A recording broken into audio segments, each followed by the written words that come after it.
now for Cavalier Between Games, featuring today's episode of The Life of the Umpire, followed by other Between Games entertainment.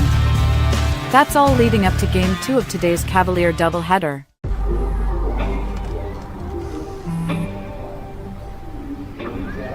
I don't know why you're so sad. You've got a roof over your head. You gotta stop with that depression stuff. That's what white people think. You alright? It just feels like it's coming from everywhere. Do you want to talk about it? You can talk to me if you're feeling sad. Whenever you need to talk, I'm here, okay? The Life of the Umpire.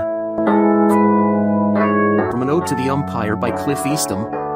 An umpire's life is not that fun, spending 4 hours in the dry hot sun, making calls that half dislike, telling rowdy managers to take a hike. And now, today's episode of The Life of the Umpire. Once again, we're at the Goat Coffee House on Water Street talking with Chippewa River Baseball League Director of Umpires Teddy Joas. This is the sixth and final episode in the series Life of the Umpire, where we're going to examine what it's like to be a baseball umpire in the CRBL or any other baseball league for that matter. And Teddy, one of the most, shall we say, colorful aspects of the game of baseball is the rhubarb, where it's generally a team manager arguing or discussing an umpire's decision on a play. They aren't as common as they used to be in the game, but what are some of the more interesting rhubarbs that you've been involved with? I know you didn't have to face off against Billy Martin. No. But there must have been some times. Yeah, there's a couple. And it's usually when a game goes south on a team really fast, when the airs pile up and the snowball fight in the infield breaks out and pitcher can't throw strikes and the frustration, I guess, sets in. I've had a few. I haven't. The two that stand out were really more with players. Everyone always asks me, well, how many people have you ejected in your career? That's always a topic, and I said 2. And they always go, well, you got to eject more. And I said, well, truthfully, an umpire doesn't want to eject people. That's, we don't want to be there ejecting people. But I've only had 2, both with players. Both were extremely unhappy with the call. I'm confident, about 98%. I got both calls right, and they disagreed. And usually when the cussing comes out at the umpire, that's when it's almost immediate. But okay. Now, oftentimes a rhubarb might come from a manager trying to protect his player from getting ejected. Sure. From the game. He'll step in and instead of the player. Had the argument continued, the player may very well have gotten ejected. Does a situation such as that affect the way that you handle the rhubarb? Yeah, I mean, you get... I'll twist that a little bit in a minute, but yeah, it does. Usually, like I just kind of said, the umpire isn't there to start, ejecting people as quickly as they can. We wanna be the most unseen people in that place. Our goal is to get in, call a perfect game, and get out. Now, it's way easier said than done, but have had plenty of managers come and some angry, some defending their players, some acting angry and just kind of having a conversation so their player can kind of calm down. Now, I've actually seen that twisted the other way, where managers really upset and a player then starts talking to me. Most of the time, if I'm behind the plate, it's the catcher who will start telling me, you're right, I'll talk to him between innings here, and that pitch was or wasn't a strike, and the catcher's agreeing with me even though the manager's not. So I've seen it the other way too, where players will and then go in between innings, and I usually say, can you make sure you echo what you just told me to him? And they usually do that. Now, you brought up something that I meant to ask you earlier, and that is there's kind of a special relationship between the umpire, the home plate umpire, and the catcher. Sure. And it's usually catchers on both teams and the home plate umpire, because you guys are always under fire. Can you talk a little bit about that relationship? Yeah, that's one of my favorite parts of umpiring, is getting to know these catchers really well. And one, they protect us. That's kind of the first thing. And the really good catchers make sure you don't get hit.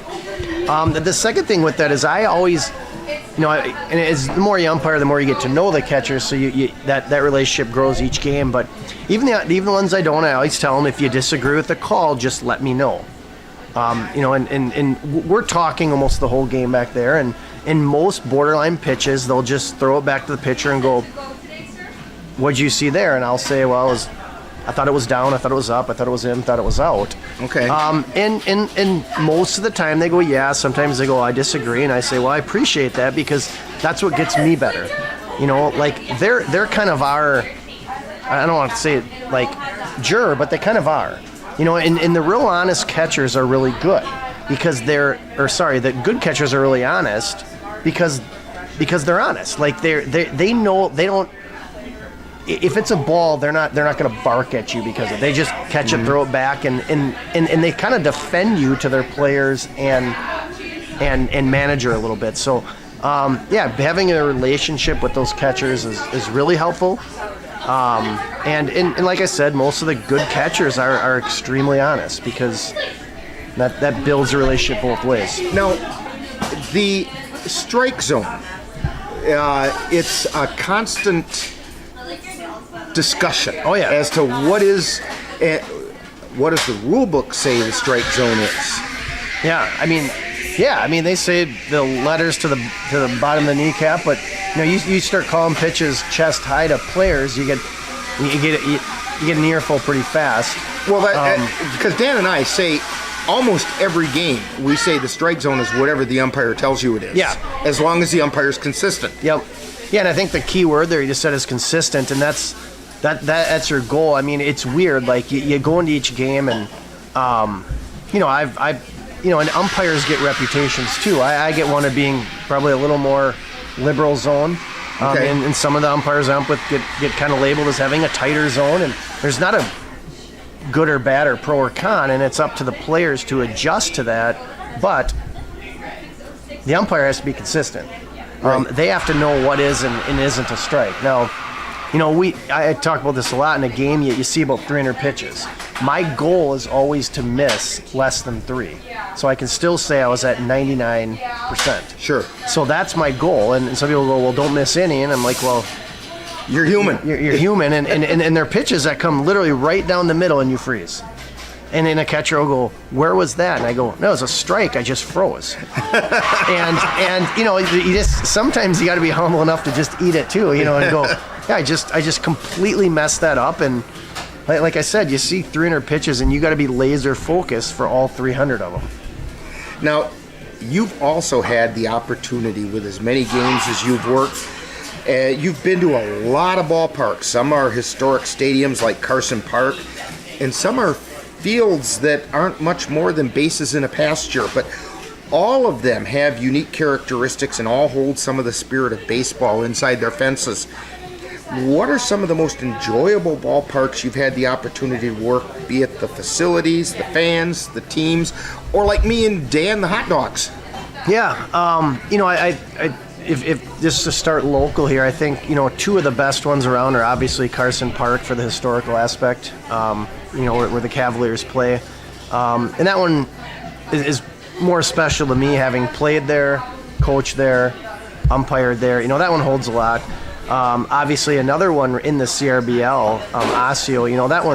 That's a beautiful little ballpark. Yeah, when they did that right, and literally every aspect of that is done so well. So those two really stand out.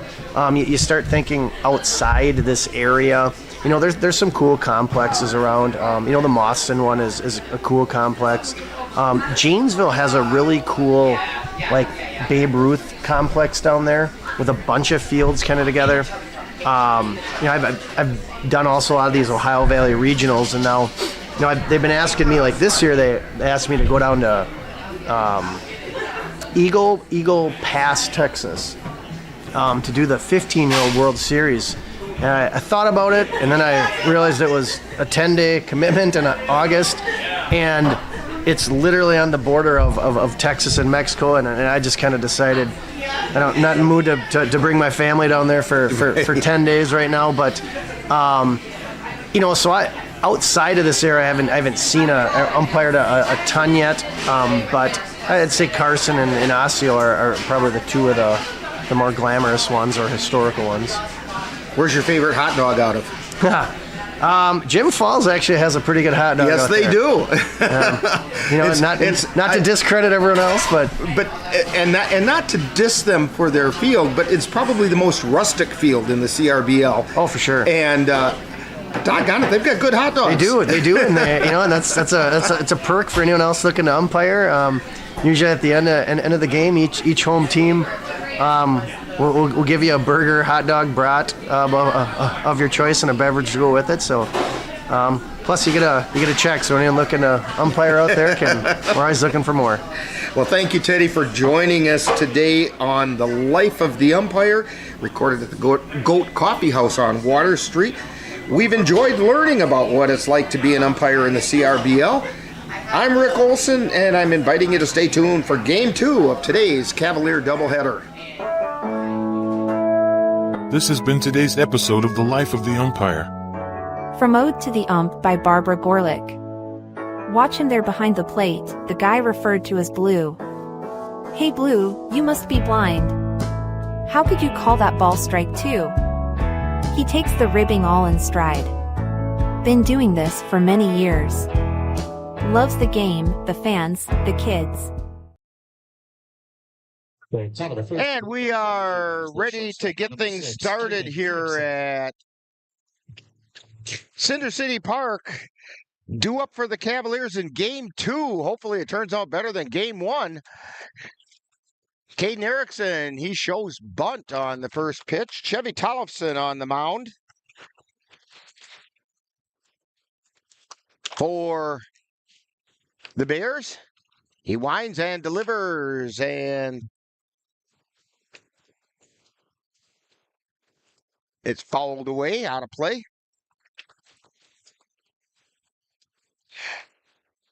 Xavier Bemnister is on deck. Cade Mueller will follow. Then the rest of the Cavaliers are followed by Knickerbocker, Dayton, Tillman, Timon, Windeshausen, Ashton Kroll, and Dalton Steele. Here's the pitch. That's high for a ball. 2 balls and a strike to Caden Erickson.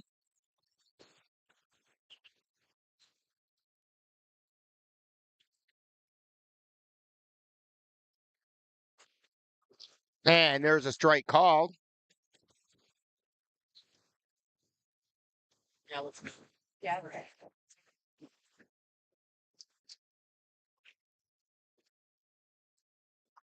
And there's a high pop-up out towards center field, ranging over Salyers, and he makes the catch. That'll bring up Xavier Bemnister. Center fielder, number 4, Xavier Bemnister. Bemnister went 0 for 2 in Game 1.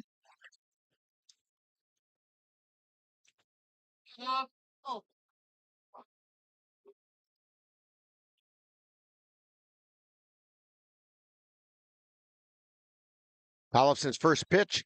Line shot out into center field for a base hit, and Bemnister takes the first pitch and lines it out into center.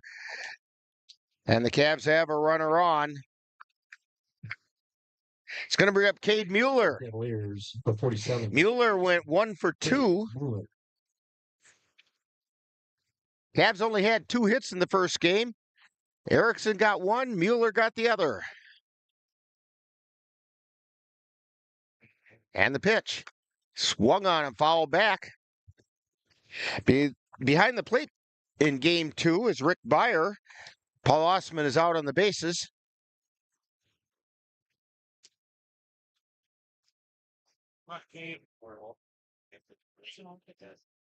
And the pitch. It's outside for a ball.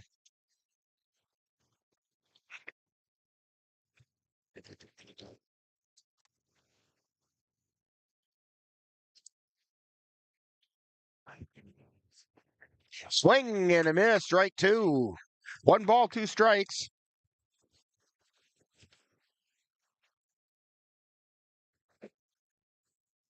Bears don't have much for changes defensively. And that one's fouled away out of play. Count remains 1-2. Vinny Fonte behind the plate. Plitzner is on third. Ginther is at short. Tills at second. Sandvik at first. Josh Holling is getting a start out in left field. Salyers in center and Kent in right.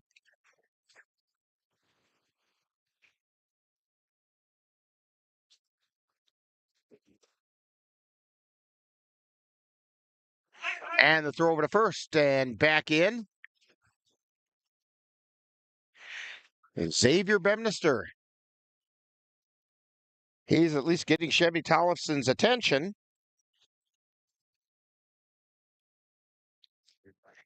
And there's a high pop-up heading out toward center field, and Salyers makes the catch. 2 down now. Sam Knickerbocker steps to the plate. Knickerbocker was the designated hitter in Game 1. He went 0 for 2. He's catching in Game 2.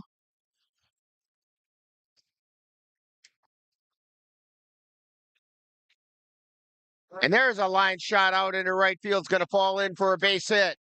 Bemnister rounds second. He's going to head over to third, and he's in third safely as Knickerbocker sends a shot out to right field.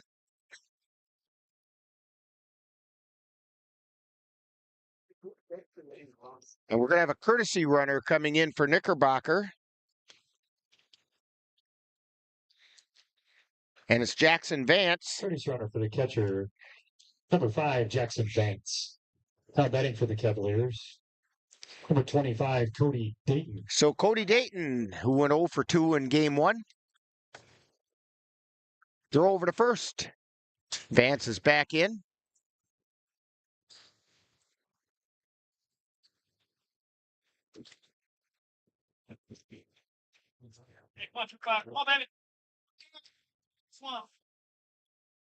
And the pitch. That's a strike called.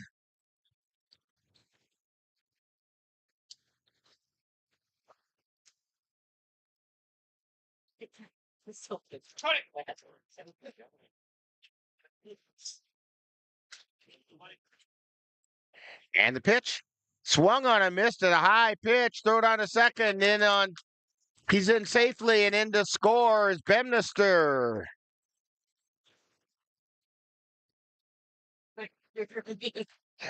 So Vance gets credit with a stolen base. And the count is 0-2 to Cody Dayton. The Cavaliers have opened up a 1-0 lead.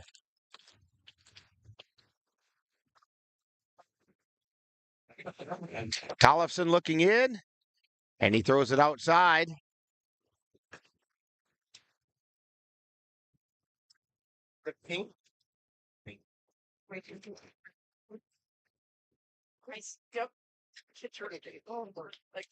And the pitch. That's high for a ball.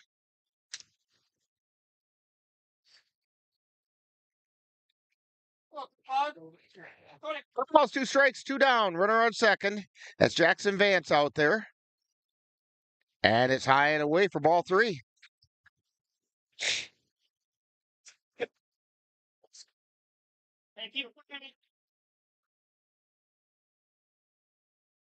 Vance has his lead. The pitch fouled at the plate.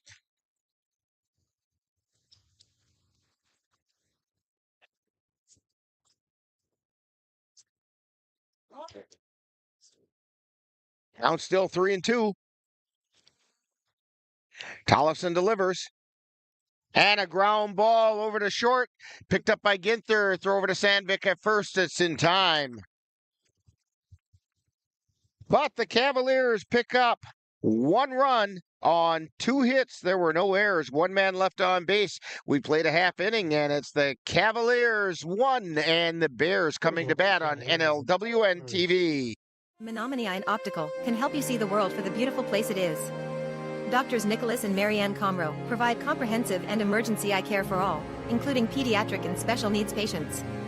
Whether it's examination for glasses to cataract or LASIK care, or diagnosis and management of macular degeneration, and so much more.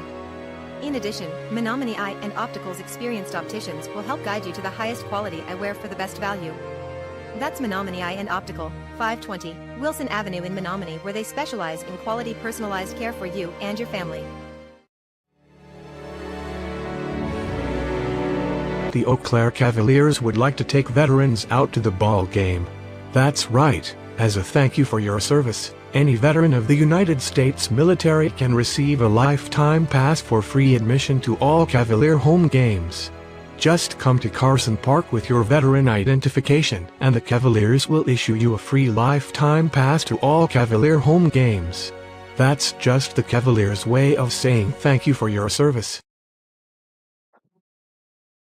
So, taking a look at the Cavaliers defensively in Game 2, behind the plate of Sam Knickerbocker, Kate Mueller's at third, Caden Erickson's at second. Cody Dayton is at, check that, Caden Erickson is at short. Cody Dayton's at second. Carson Windeshausen at first. Tillman, Bemnister, and Ashton Kroll in the outfield going from left to right. And on the mound is Mason Yarrington. Yarrington comes in with an 0-3 record. He's had some lousy luck in some of his games. And a 6.41 earned run average.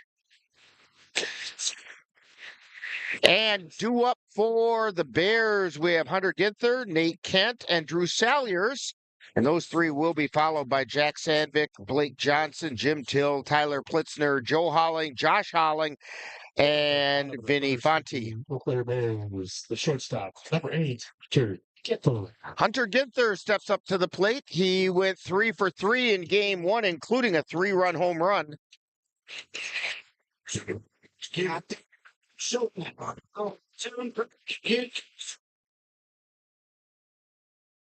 Yarrington looks in and delivers.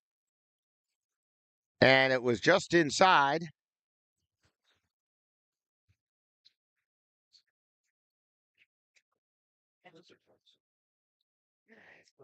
And the pitch.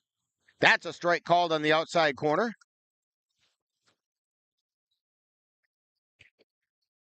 Yarrington had that curveball working that time.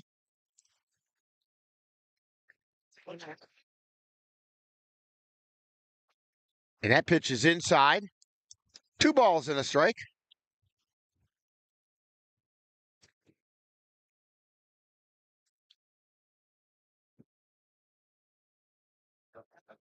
And the pitch. That's high for ball 3. 3 balls and a strike to Hunter Ginther. And ball 4. So Yarrington walks the leadoff hitter. That'll bring up Nate Kent.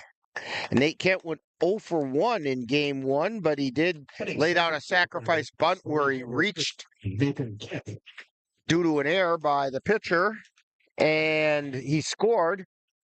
Also drew a walk.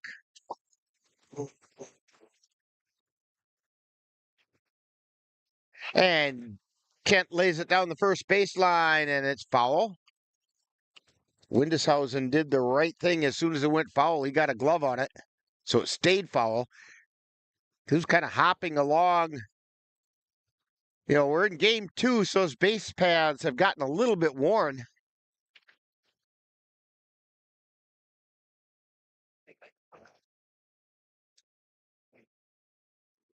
The ball's in a strike.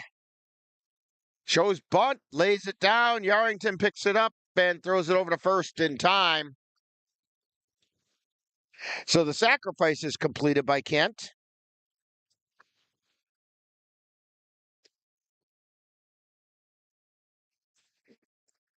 And Ginther is on second. It's going to bring up Drew Salyers. Salyers went 1 for 2 in Game 1.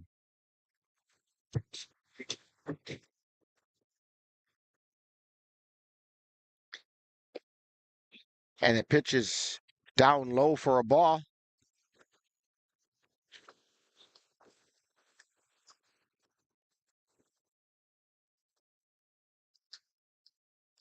Knickerbocker knocked it down. And the pitch. That's inside for a ball.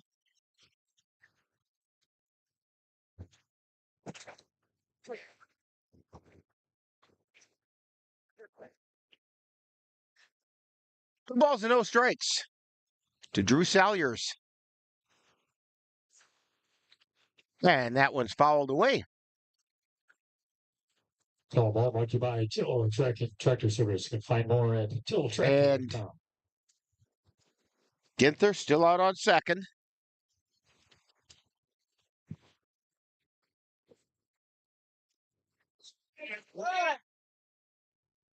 And there was a called strike.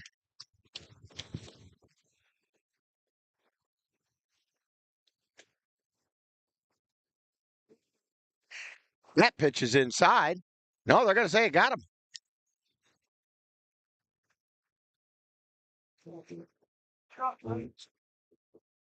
It's going to bring up Jack Sandvik, first baseman. Number 17. And Sandvik went 1 for 2 in game 1.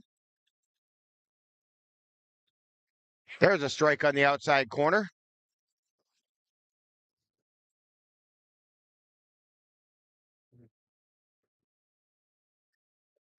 One out, 2 runners on. Curveball low. And time called by Bemnister. Ryan Bemnister wants to have a talk with Mason Yarrington.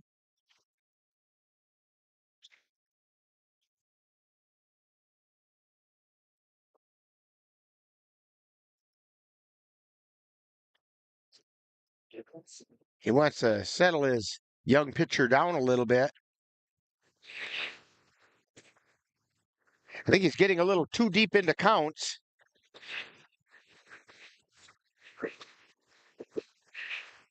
So he's had his say and heading back to the dugout. There's something about the way his pitches looked.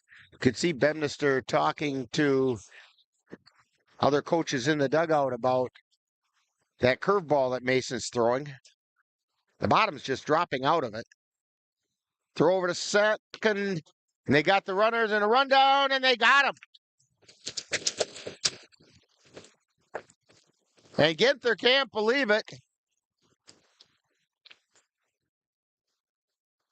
And both umpires called him out, so Ginther's caught stealing.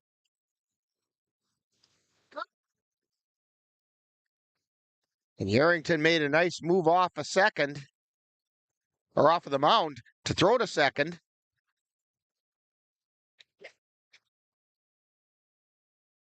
And there's a strike called at the knees. Ball and 2 strikes to Jack Sandvik with 2 down now.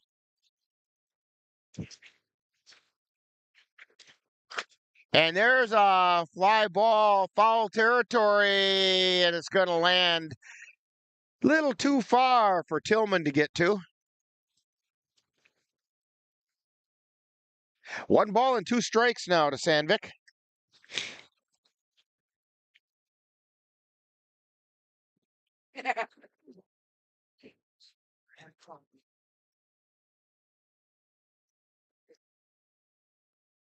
And the pitch.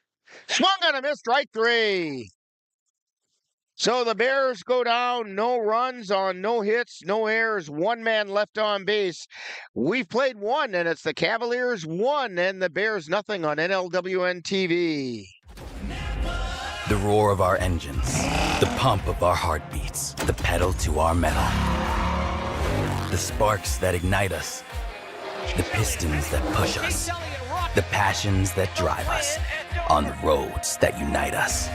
Napa has America's largest network of parts and care, here to be the fuel that keeps you firing on all cylinders. Visit either of Eau Claire's 2 locally owned Napa Auto Parts stores on Highway 93 or North Claremont Avenue. Colfax High School football action is coming your way on NLWN-2. Coming up on Friday, August 23rd, the Colfax Vikings will travel to Whitehall High School to take on the Whitehall North. Coverage begins at 6:40 p.m. with Viking preview. That's live Colfax Viking football on Friday, August 23rd on NLWN-2. Back here at Cinder City Park, we're at the Greg Bement Field at Cinder City Park as the Cavaliers lead the Bears 1-0 going into the second inning. Due up for the Cavaliers, Brayton Tillman, Cole Timon, and Carson Windeshausen. Leading off for the second for the Eau Claire Cavaliers, left fielder number 11. Tillman went 0 for 1 in game one. He did get on base when he got hit by the pitch his first time up.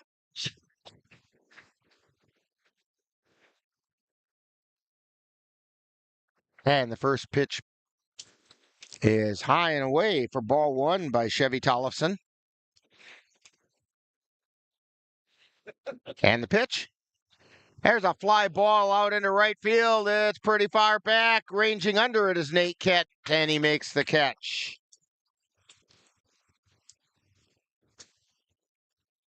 Tillman hit it pretty hard, and Kent had to go back, but he got back there and made the catch just in front of the fence. The extra hitter, number 19, Cole Timon. That's going to bring up Cole Timon. Timon's the extra hitter in this game. He caught game one and went 0 for 2 at the plate, grounded into a double play, and then grounded to third. First pitch was inside for a ball.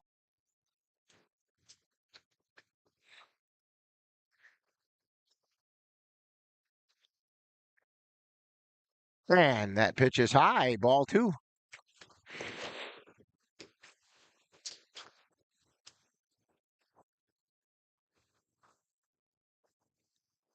Here's the pitch. And it's fouled back into the screen.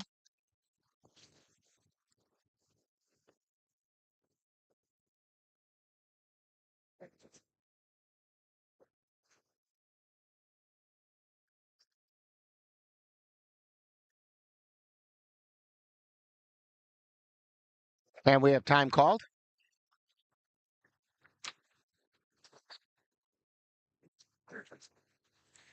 Tollefson looking in and starts his motion. That pitch is inside for a ball. 3-1 is the count to Timon.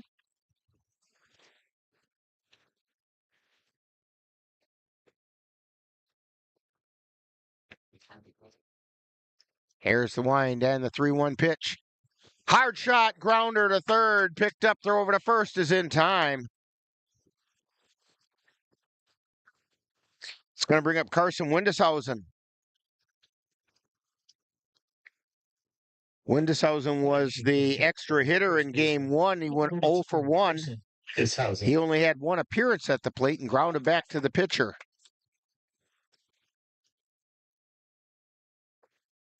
Two down.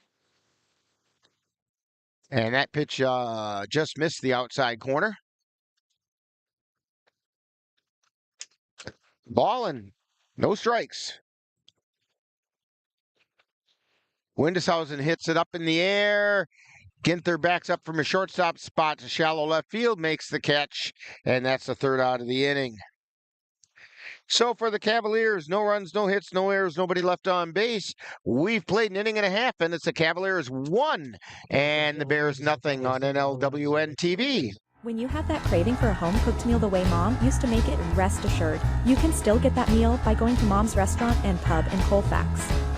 Mom's is open daily, serving breakfast and lunch, and don't forget dinner on Friday nights with Mom's famous fish fry.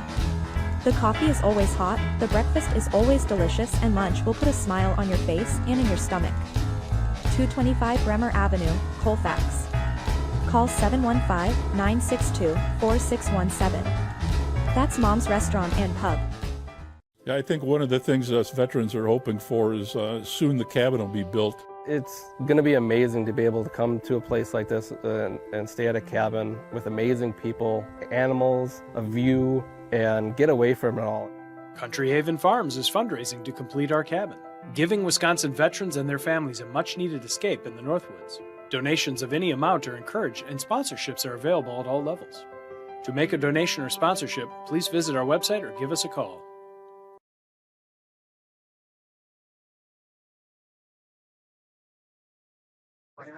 And we're back here at Cinder City Park in Altoona.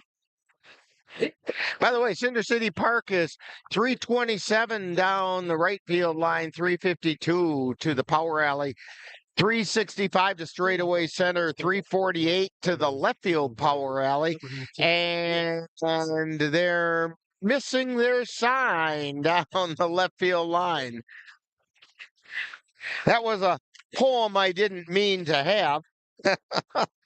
Leading off for the Bears to the bottom of the second inning is Blake Johnson, the designated hitter. And the first pitch is a strike.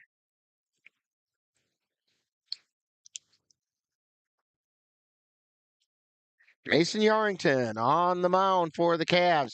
And strike two called. Curveball. Kind of froze Johnson that time.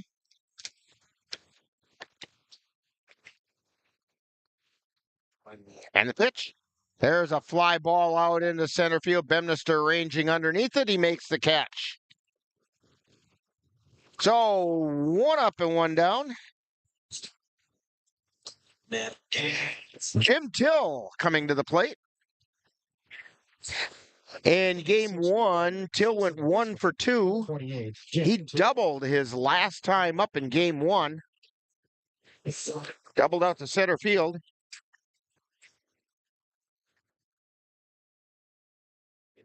Yarrington delivers a swing and a miss. Till was a little bit out in front of that one. Yarrington delivers. That's inside for a ball. A ball and a strike. Yarrington is most effective when he comes in after the hitters have been seeing other pitchers who throw pretty hard. There's a chopper foul on the first base side. Because Yarrington's pitches are not overly fast. He's got good control, but not overly fast, and it throws the timing off on opposing hitters. Yarrington delivers. That just missed inside. 2 balls, 2 strikes, and an out.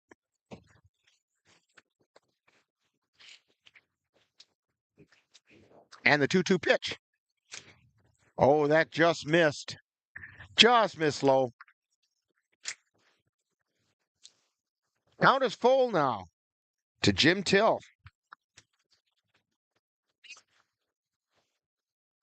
And a high pop-up. Windeshausen backs up and makes a catch. 2 down. And up steps Tyler Plitzner, the third baseman. Thanks, 7 for the Bears. Third baseman number 23, Tyler Plitzner.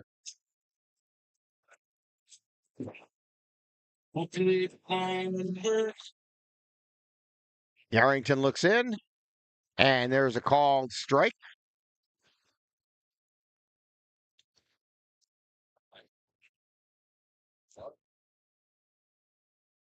And the pitch. There's a ground ball over to short. Erickson picks it up, and then they dropped it. It was a tough play for Erickson. He had to go to a knee. I'm going to look at the scoreboard and see how the official scores ruled that one. And they haven't shown it yet. The extra hitter, number 22. It's going to bring up Joel Holling.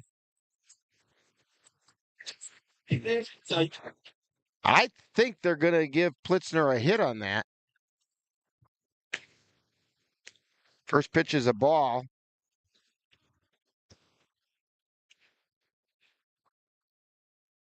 Yarrington delivers. There's a pop foul against the backstop.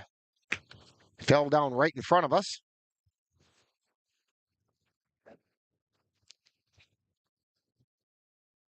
A ball and a strike to Joe Holling. Throw over to first. Really close.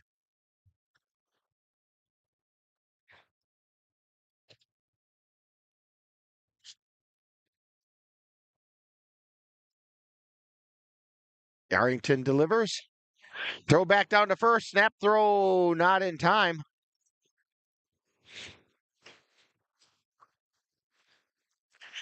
Klitzner's definitely got the attention of Yarrington and Knickerbocker. He takes his lead. Yarrington delivers. Low and outside. 3 balls and a strike to Joe Holling. 2 down. We're in the bottom of the second. Yarrington delivers. Strike called at the letters. Count is now full. It'll be traveling time for Plitzner on first. Throw over to first. He's back in time. That's Yarrington's way of saying don't go traveling just yet. Plitzner should be off on the pitch. And he is. Swing and a miss for strike 3. So for the Bears, no runs, 1 hit, no errors, 1 left. We've played 2, and it's the Cavaliers 1, Bears nothing on NLWN-TV. Colfax High School football action is coming your way on NLWN-2. Coming up on Friday, August 23rd, the Colfax Vikings will travel to Whitehall High School to take on the Whitehall Norse. Coverage begins at 6:40 p.m. with Viking preview. That's live Colfax Viking football on Friday, August 23rd on NLWN-2. Dear moms and dads, what you have achieved here today is going to help us and our futures. It is why we are coming up on stage to collect your diplomas. You know it's true. Mom, we love you always. Everything I do. When you graduate, they graduate. Visit finishyourdiploma.org to find free and supportive adult education centers near you. So we head to the top of the 3rd inning, and due up for the Cavaliers is Ashton Kroll.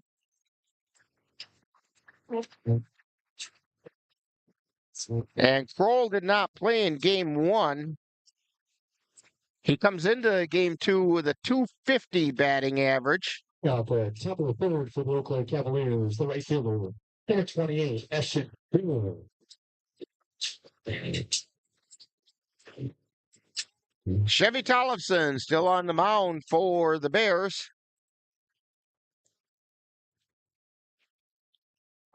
And there's a strike called. That was right at the letters.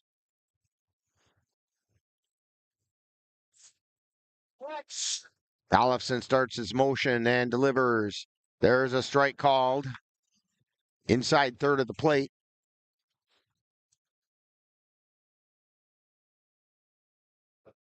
And the pitch. Swung on a miss for strike 3. That's the first strikeout for Chevy Tollefson today. It's going to bring up Dalton Steele. The designated hitter, number 24, Dalton Steele. Steele is a designated hitter. He was the losing pitcher in game 1. Did not bat. That pitch is inside. He comes into the game with a batting average of 182.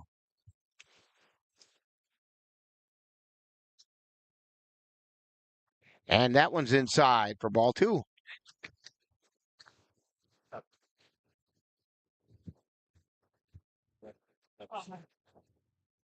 And the pitch. That's a strike on the inside corner. 2 balls, 1 strike to Dalton Steele. And he hits a high pop foul territory behind first base and back to make the catch is Sandvik.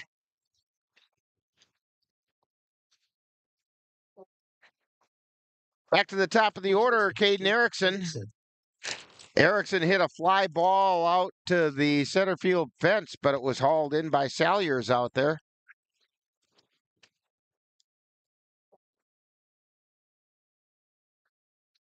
And he pops this one up out of play on the right side for strike 1. Trimstone Surfaces. You can find more at trimstonesurfaces.com.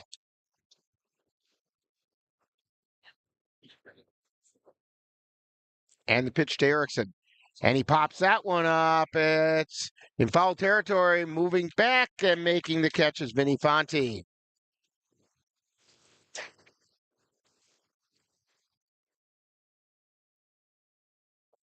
And that'll do it for the Cavaliers in the top of the third with no runs, no hits, no errors, nobody left on base. We've played 2.5, and it's the Cavaliers 1, Bears nothing on NLWN-TV. To get your lawn or garden to perform like you want, you first need to know about your soil. That's where Midwest Environmental Consultants can help. Their soil testing service can give you a complete rundown on your soil's nutrition and health. They test for nitrogen levels, phosphorus, potash, micronutrients, minerals, pH, and organic matter. Let Midwest Environmental Consultants put you in control of your soil's health. Call Midwest Environmental Consultants at 715-586-1302. That's Midwest Environmental Consultants, soil testers for the Chippewa Valley. Hi. I'm your retirement fear. But don't be scared. You're still in pre-retirement. Does that mean I have more time to plan? Precisely. Here, this is pretirement.org. Retirement savings options? Potential tax breaks. Move. This isn't scary. I'm doing it. You got this. Visit thisispretirement.org for free resources to help you customize your action plan. Mason Yarrington getting ready to start his third inning of work.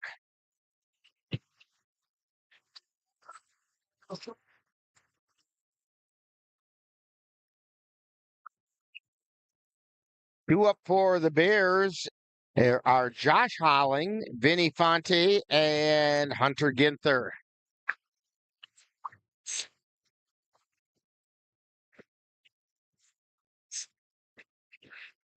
Moving on for bottom of the third for the Eau Claire Bears.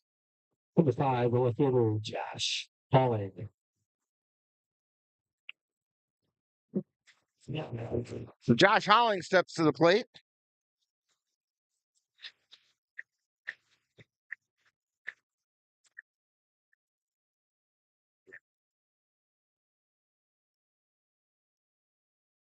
On the first pitch. Line shot out into right field and going out there making the diving catch. Out there in right field is Ashton Kroll.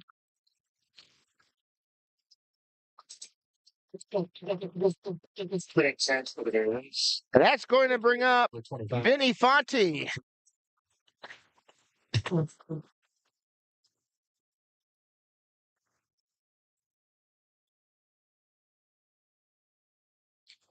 And the first pitch is low for a ball.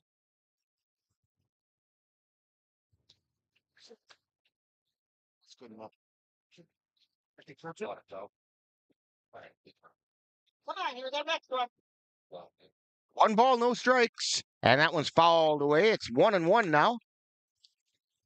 1 ball, 1 strike, 1 out.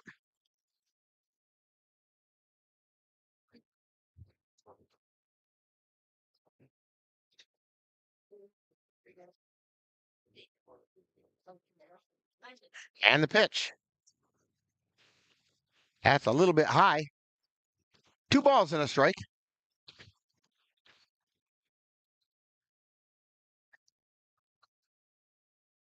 Yarrington delivers. Fly ball left field. Going back is Tillman, and he makes the catch. 2 up, 2 down, and that takes us back to the top of the order for the Bears. Hunter Ginther. The shortstop, Hunter Ginther.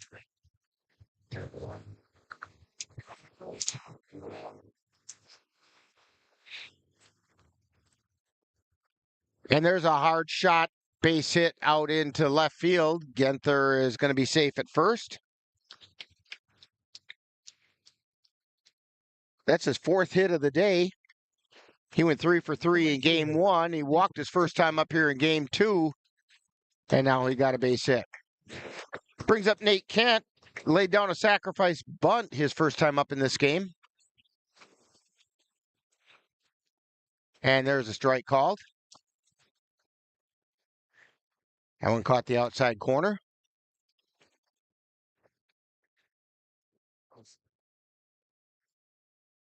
Yarrington at the belt, and he delivers. And there's a strike called. 0-2. Yarrington's finding the edges now.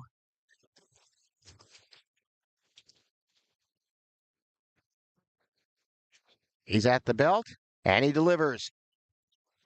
That just missed inside. A ball and 2 strikes.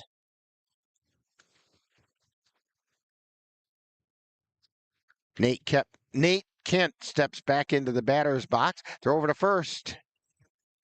Ginther is back safely.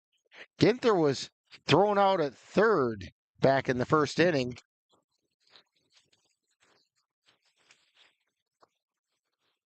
And the pitch. Missed, and they throw down to first, and Ginther's back in time. 2 balls, 2 strikes. Sam Knickerbocker does not like it when a runner gets a little bit too big second lead.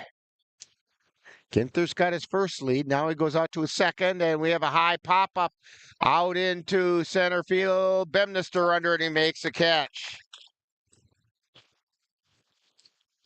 So the Bears go down. No runs on 1 hit, no errors, and 1 left on base. We have played 3 innings, and it's a Cavaliers up 1-0 on NLWN-TV. Royal Credit Union's low rates and flexible terms on auto loans can help keep your payments low. Get a great rate on your next car or truck purchase, or refinance an existing vehicle with an auto loan from Royal Credit Union. Royal also offers loans for buying or refinancing boats, UTVs, and other vehicles. Royal Credit Union wants to help keep your payments low. Check rates and apply for a Royal Credit Union vehicle loan online at rcu.org/autorate.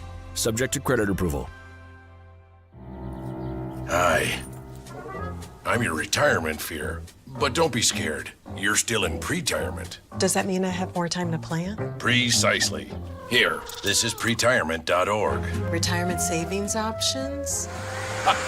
Potential tax breaks? Move. This isn't scary. I'm doing it. You got this. Visit thisispretirement.org for free resources to help you customize your action plan.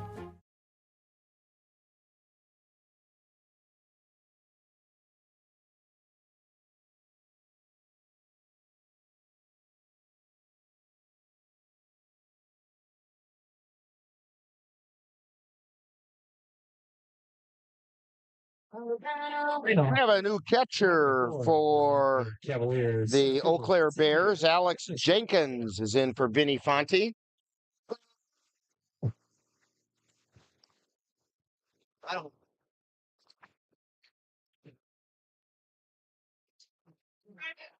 And the first pitch is low for a ball. That is to Xavier Bemnister. He singled his first time up in this game. That one caught the outside corner.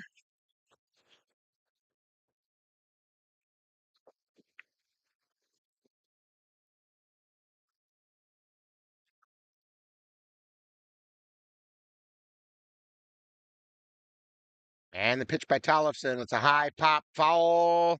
Jenkins moving back, and he makes the catch. No, he dropped the ball.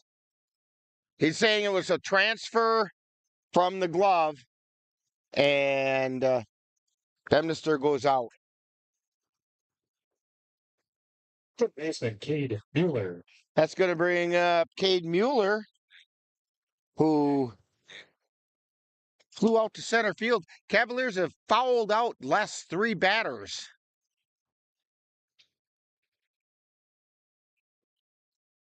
Check swing low for a ball.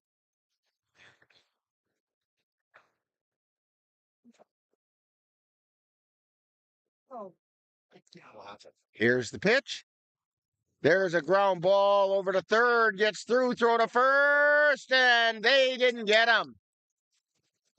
Gonna call that an error on the third baseman. Although Ginther made a good attempt backing it up. It was close, but Mueller beat it out. Sam Knickerbocker comes to the plate. Knickerbocker singled his last time up. And the pitch. That's outside for a ball.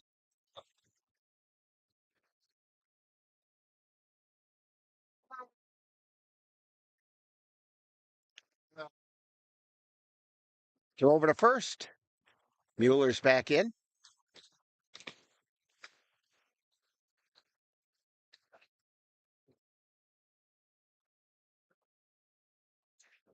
Tollefson at the belt.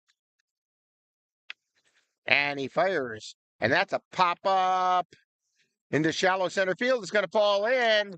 And Mueller's safe at second.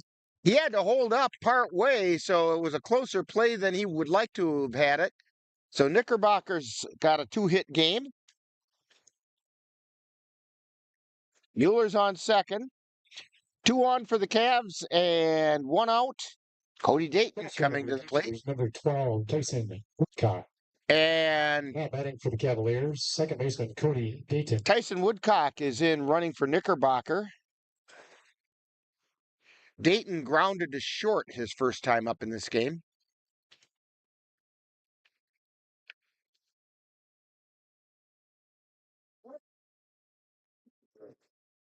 And that first pitch was inside.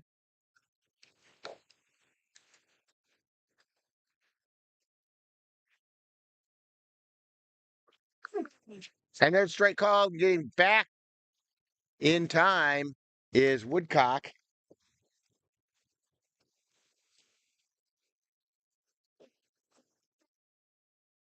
One ball and 1 strike, 1 out.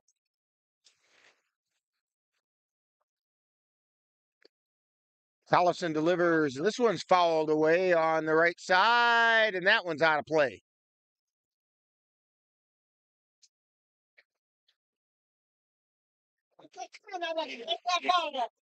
Ball and 2 strikes. That foul ball brought to you by Hobbs & Main, the official after-game bar of the Eau Claire Bears.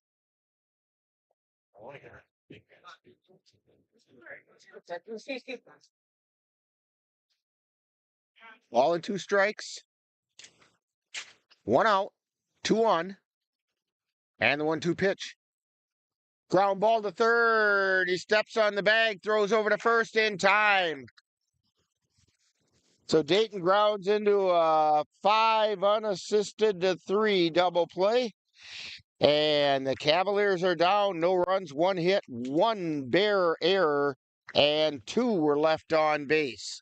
So we've played 3.5, and we are Cavaliers on top. One.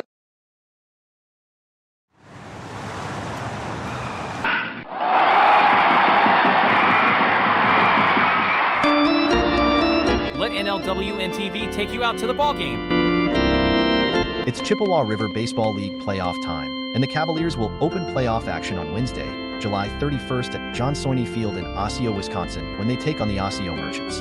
Join us on NLWN-TV as we bring you all the action of this Chippewa River Baseball League playoff game. Coverage begins with the In the Dugout show at 6:30 p.m., followed by live play-by-play action. That's the Cavaliers in the CRBL playoffs on NLWN-TV on Wednesday, July 31st.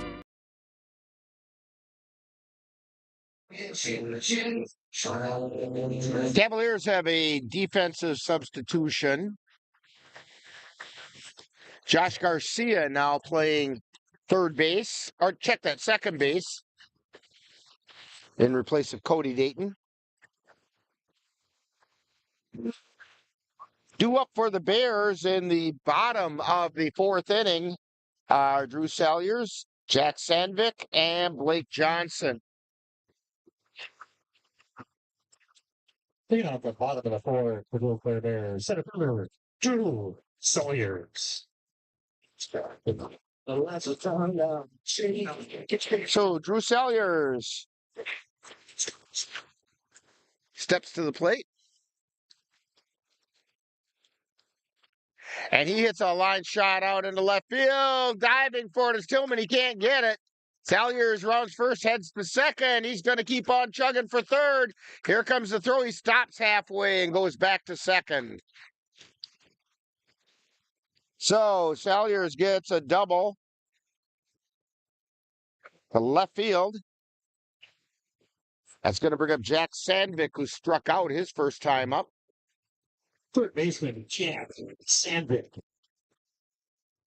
The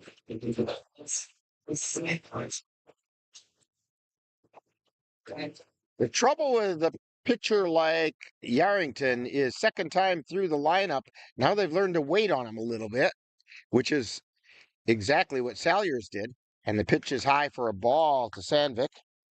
Sandvik struck out his first time up.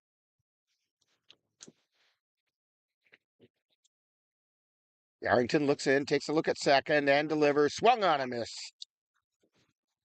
A ball and a strike.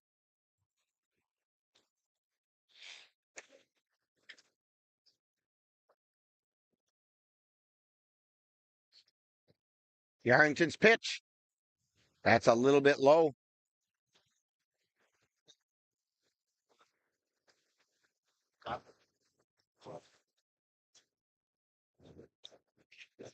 Knickerbocker made a good stop that time.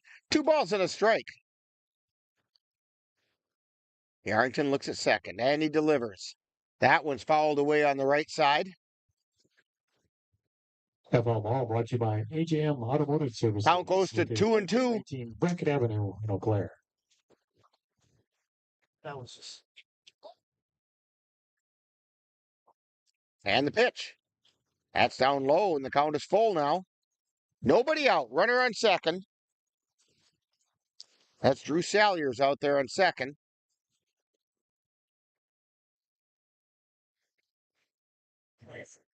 And the pitch. That's high for ball 4. That's the second walk given up today by Yarrington.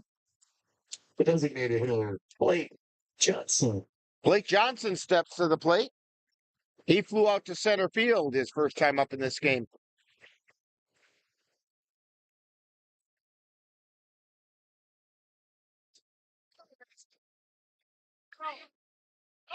He shows bunt. It's down low, or called strike at the knees.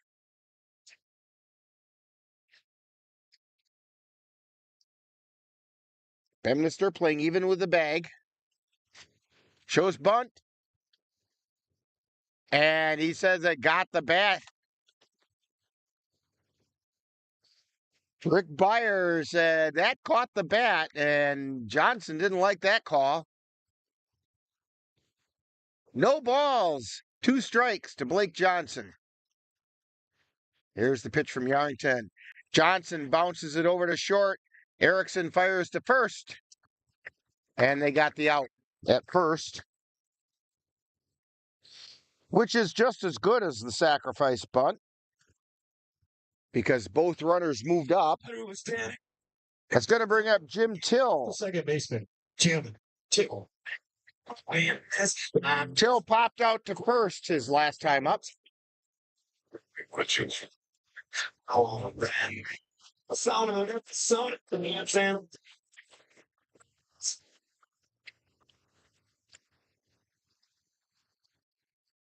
And the pitch.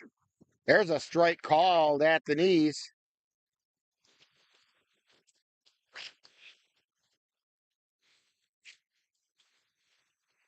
Yarrington delivers.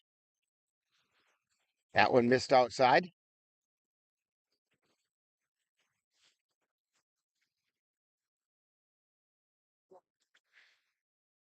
And the pitch. Fly ball out towards center field. Bemnister ranging over, makes a catch. Here comes a throw to the plate, and he airmailed it. So it is a sacrifice fly by Till to center field. He gets an RBI to tie the game up as Salyers came in to score. Third baseman, Tyler. And Tyler Plitzner, who singled his last time up, hit the ball deep in the hole. Erickson got a glove on it, but he had to go to his knees to make the play and just could not get the play at first. That pitch is a hair low for a ball.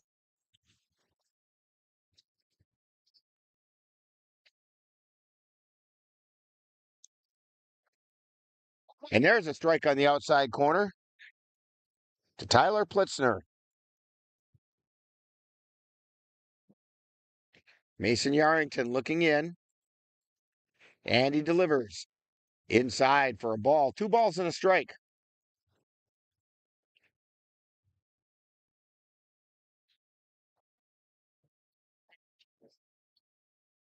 Here's the pitch. Ground ball foul. Over on the left side.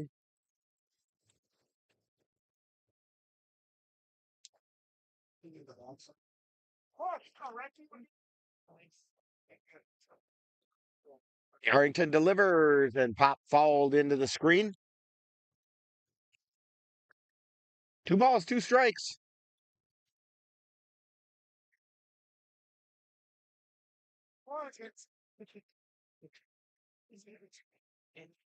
And high pop foul.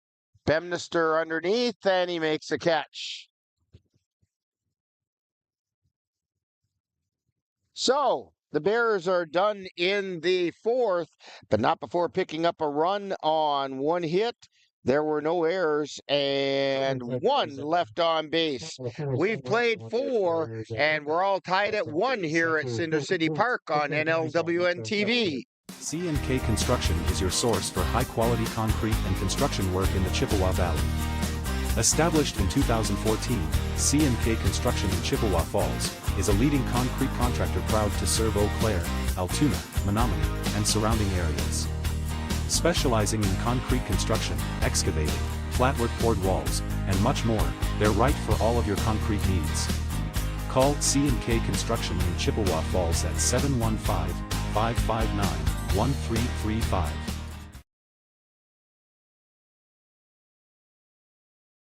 Life's daily battles are not meant to be fought alone. We're not powerless, so long as we don't lose sight of what's important. Don't be afraid to seize that moment to talk to your friends. Cloud, you okay? Because checking in on a friend can create a safe space. The first step on our new journey. You coming? Reach out to a friend about their mental health. Seize the awkward. It's totally worth it. My name is Teresa Barber. I was in the United States Navy, and I served overseas in the Middle East and Africa. Early on in my career, I had a commander that taught our suicide prevention training on a Friday afternoon, and the very next day, he took his own life. 90% of suicide attempts involving a gun are fatal. You don't know. Now at the plate for the Cavaliers, Trenton Palmer. He's batting for Tillman, and Palmer did play in Game 1. I have to bring out my Game 1 numbers. He went 0 for 1, struck out his lone time to the plate, and the count is 1-1 to him right now. And the pitch, swung on and missed. 1 ball, 2 strikes.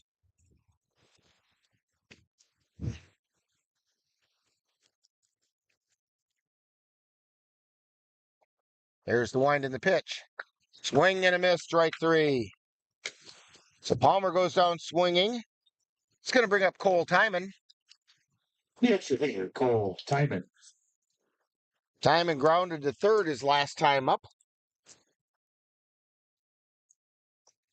He's done that the last 2 times he came to the plate. One was in Game 1. Here's the pitch. Strike called on the outside corner.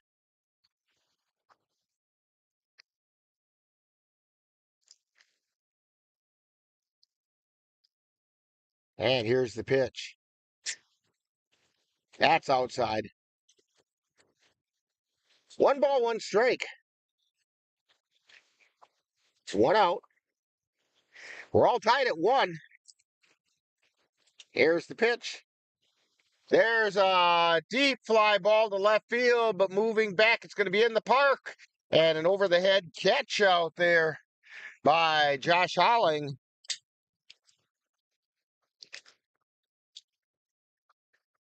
About as far back into left field as you can go and still have it be in play. Windishausen. So up steps Carson Windeshausen.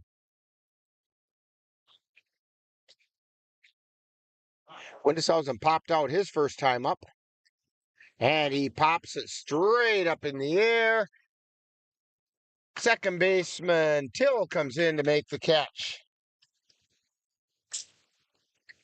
So the Cavaliers go down 1-2-3. No runs, no hits, no errors, nobody left on base. We're in the middle of the fifth.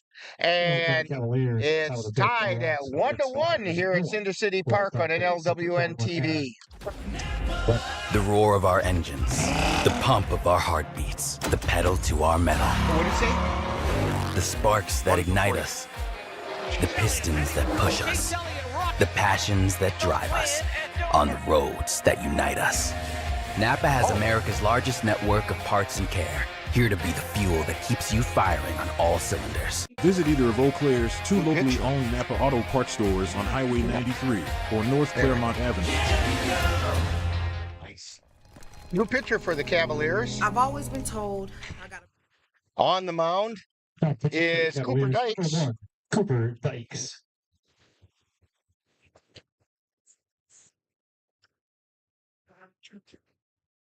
So that means Mason Yarrington went 4 innings. And he gave up 1 run. It was earned on 3 hits, if I'm not mistaken. Yeah, 3 hits.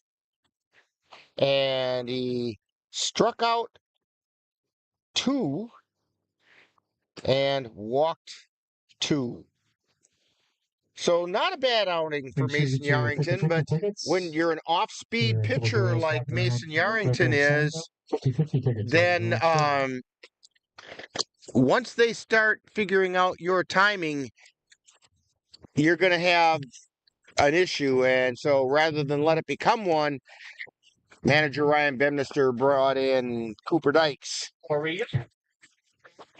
And he did mention, if you were paying attention to the Ryan Bemnister show before the game here, before game 1, that he might throw the kitchen sink in this game. And he's living that one up. 2 up for the Bears in the bottom of the 5th inning are Joe Holling, Josh Holling, and Alex Jenkins. The extra favorite Joe Holling.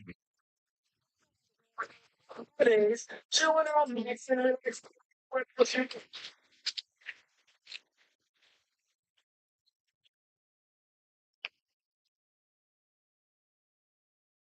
And the first pitch to Holling is a strike called.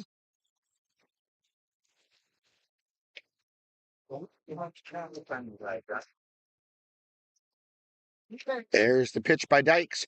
Line shot out into center field for a base hit. And Joe Holling is on first. So 1 on with nobody out. And it's going to bring up Josh Holling, who flew out to right on a spectacular catch by Ashton Kroll out in right field. Eau Claire Bears. Number 9, Grant Preston. Out running on first is now Grant Preston for the Bears.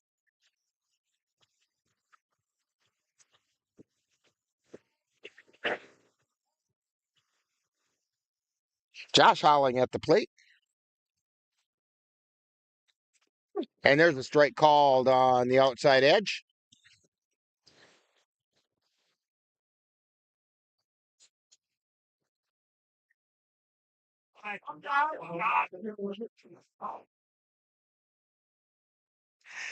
Cooper Dykes gets his motion going, and curveball missed outside.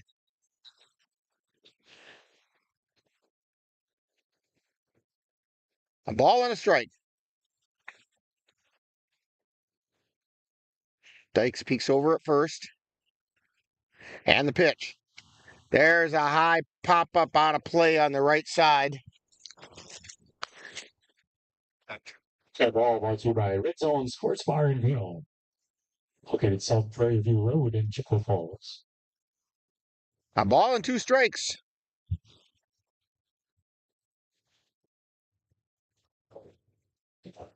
And the pitch. There's a fly ball out into right field. Ashton Kroll under it, and he makes the catch. That'll bring up Alex Jenkins.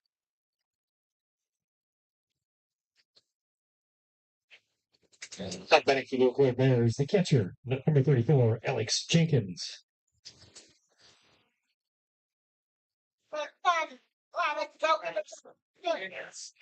So 1 out. And pitch. There's a strike on the outside corner.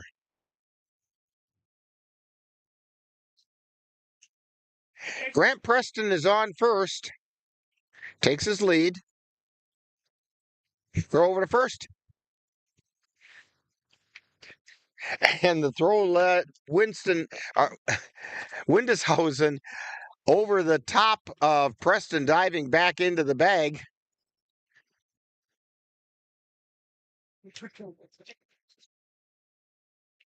And the pitch. That's a little bit low for a ball.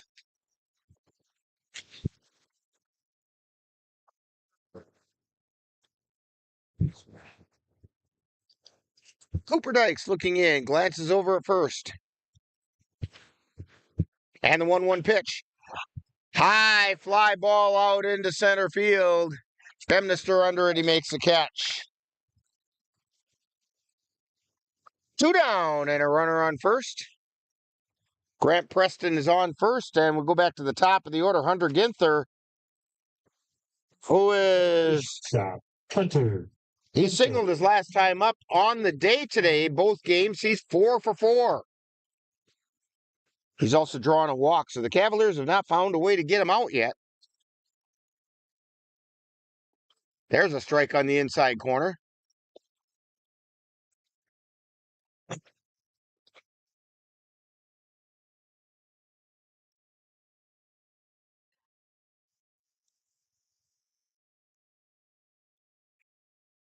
And the pitch. Runner goes, and the ball got lost by Knickerbocker. He was kind of ticked with himself for not keeping track of it. He thought it got by him. He spun around and turned out it was right under his feet, which allowed Preston to go to second.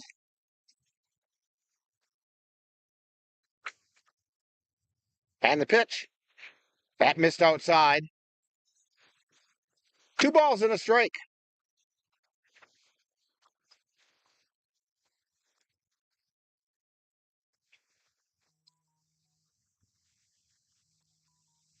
And the throw over to second. And they got him at second. No, they're saying he's safe.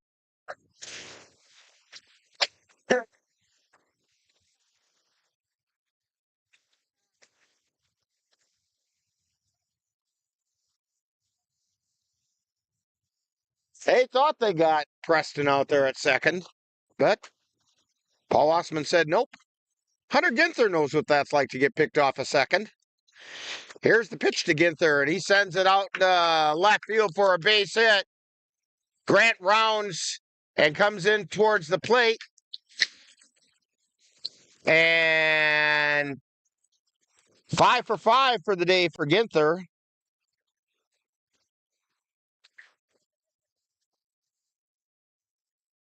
As Preston came in to score. Nathan Kent. Nathan Kent steps up. He's 0 for 1 in game 2. Flew out to center field. He also laid down a sacrifice bunt.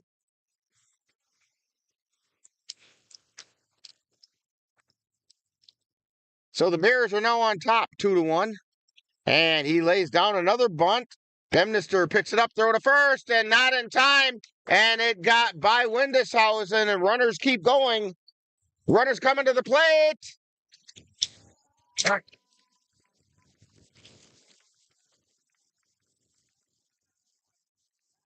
And I think we're going to mark that actually as a bunt single because he beat the throw. And then it's an error on Bemnister on the throw to first. which allowed the runner to score.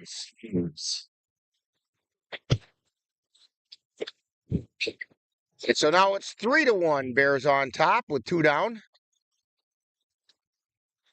Swung on a miss, and the ball got by Knickerbocker.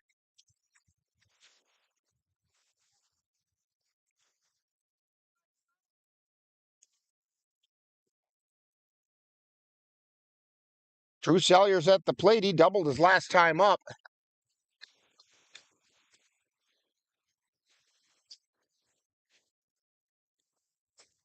No balls and a strike to Salyers. Strike called. Salyers can't believe that.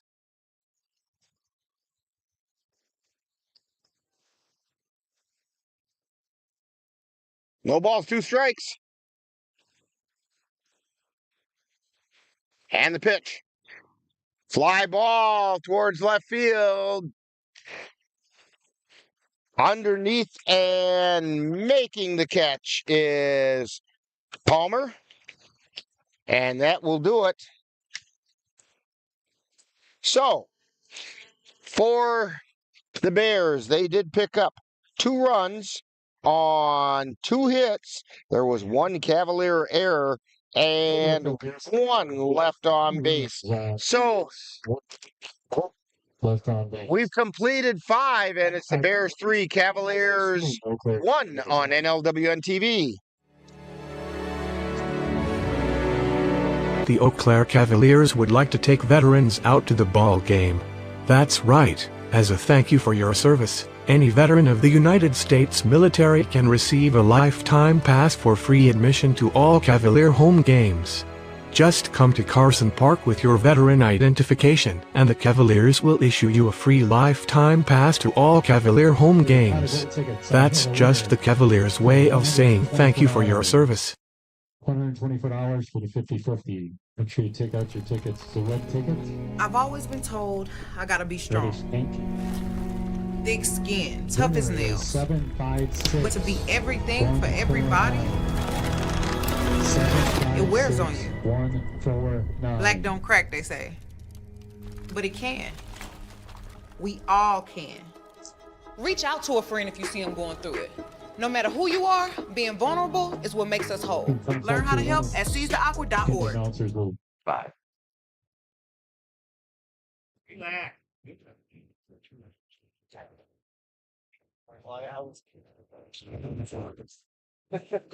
Our defensive substitution for the Bears, Tyler Astrike, is in for Drew Salyers. Clean off the top of the 6 for the Eau Claire Cavaliers. And due up for the Cavaliers, Ashton Kroll. And he'll be followed by Dalton Steele. And then back to the top of the order with Caden Erickson. The first pitch is a called strike. Kroll struck out his first time up. And he follows that one back into the screen.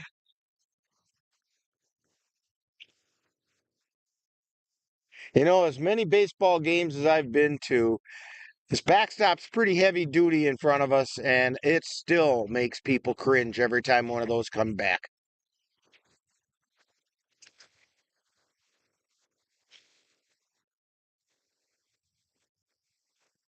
Chevy Tollefson on the mound, 6th inning of work, and that pitch is high. I got to admit, I duck when I see those coming right at me, too.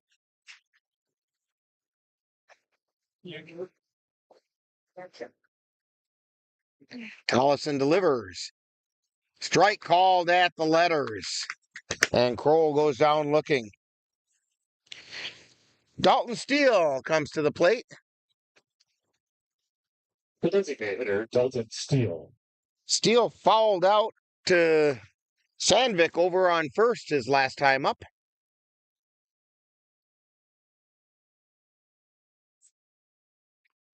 That one's not a foul ball. It's out into center field, but coming in is Astrike, and he makes the catch. Caden Erickson stepping up for the Cavaliers. He's 0 for 2 in this game. The shortstop. Fouled out to the catcher his last time up. He also flew out to center field.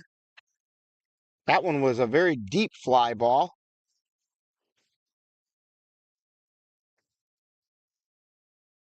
And the pitch is high for a ball.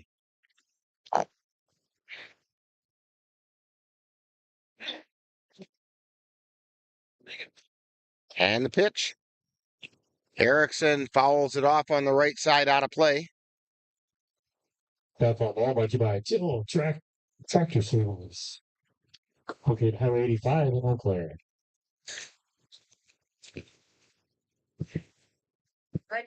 Tollefson takes a sign. He goes into his motion and delivers. There's a line shot out into center field, falls in for a base hit. And Caden Erickson is on with a single. That'll bring up Xavier Bednister, who's 1 for 2. He fouled to the catcher his last time up. And then he singled to center field his first time up in this game. And there's a line shot out into left field for a base hit. So 2 on with 2 out. Cade Mueller comes to the plate. 0 for 2. Cade Mueller. But he's been making good contact with the ball. Flew out to center field and got on an error by the third baseman. Here's the pitch. That missed low.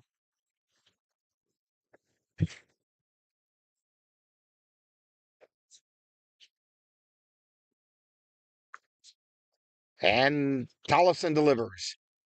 Ground ball over towards second. Throw over to first, and it's in time. So Tilde Sandvik. And the Cavs go down, no runs on 2 hits. There were no errors, and 2 were left on base. We've played 6. Or we've played 5.5, I should say. And it's the Bears 3, Cavaliers 1 on NLWN-TV. Eau Claire Bears 3, Eau Claire Cavaliers 1. Ready for a better way to bank? Switch to Royal Credit Union. Royal Credit Union is a financial co-op, not a corporation. So we return earnings to our members. That means you get low or no fees for account services and better rates on deposits and loans.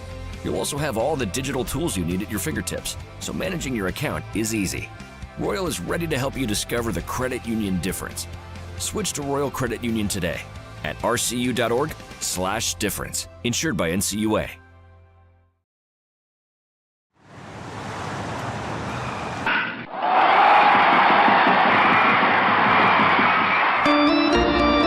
Let NLWN-TV take you out to the ball game. It's Chippewa River Baseball League playoff time, and the Cavaliers will open playoff action on Wednesday, July 31st at John Soini Field in Osseo, Wisconsin, when they take on the Osseo Merchants. Join us on NLWN-TV as we bring you all the action of this Chippewa River Baseball League playoff game. Coverage begins with the In the Dugout show at 6:30 p.m., followed by live play-by-play action. That's the Cavaliers in the CRBL playoffs on NLWN-TV on Wednesday, July 31st. Today's games wrap up the regular CRBL season for both the Cavaliers and the Bears. Actually, the rest of the league is getting wrapped up today as well, as Tilden's at Bloomer, Beef River Bullfrogs are at the Eau Claire Rivermen, Osseo Merchants at the Augusta Athletics, and Jim Falls is at Cadott. Leading off the bottom of the 6th inning is Jack Sandvik, and he struck out and walked. First pitch was low and away for a ball. There's a strike on the inside corner. Cooper Dykes still on the mound for the Cavaliers in relief of Mason Yarrington. That pitch is outside for a ball.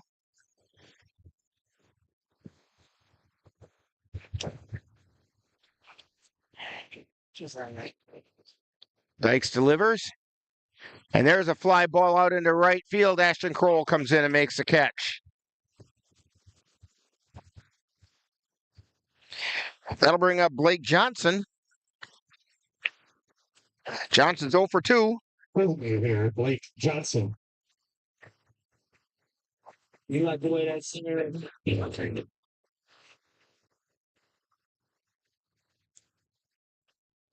And there's a chopper foul behind the plate.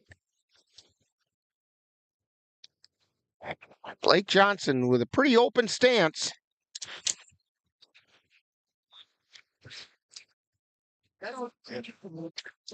And the pitch.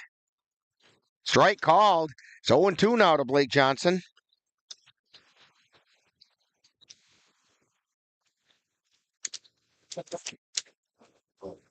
Then it's fouled back, and so the count holds at 0-2.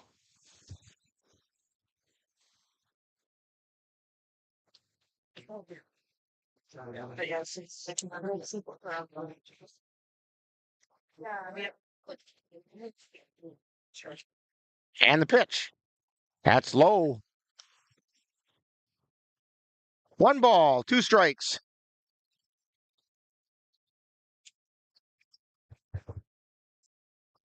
And the 1-2 pitch. There's a line shot out into center field for a base hit. Johnson's going to hold it first. And it brings up Jim Till. Second baseman Jim Till. Till is, well, he popped to first, and he hit a sacrifice fly to center field to drive in a run. In fact, that was the go-ahead run. No, the tying run. Well, here's a fly ball out to right field, and Kroll is under it, and he makes the catch. 2 down. Blake Johnson still on first. Tyler Plitzner comes to the plate. He's 0 for 2. Basement Tyler. Or 1 for 2.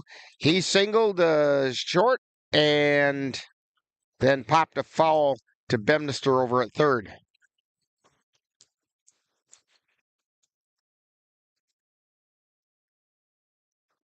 Strike called on the inside corner. Curveball that time by Cooper Dykes. Plitzner thought it was coming in right about his ear hole, and it dropped right over the plate. And right the same place again. No balls, 2 strikes. And that one's fouled back into the screen.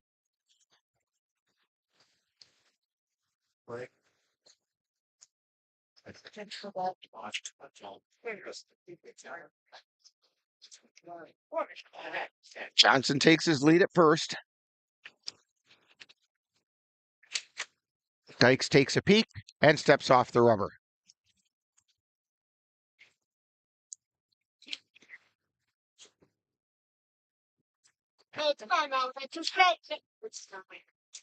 And Dykes delivers. That's inside for a ball.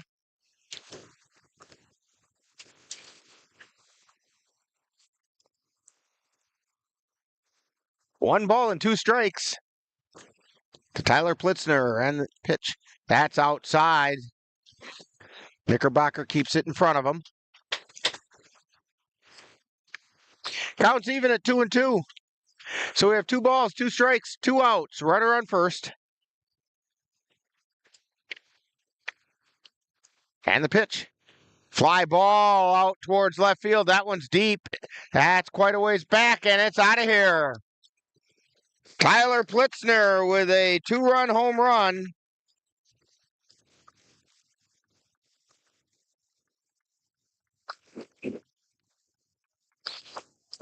Scoring Blake Johnson in front of him, and that makes it 5-1 with the Bears on top.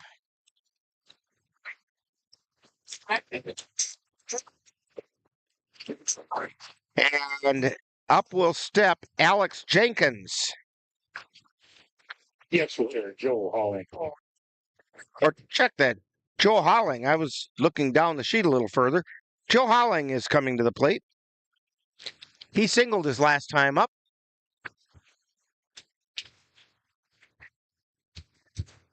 Take care. Yeah. And the pitch is a called strike. 0-2.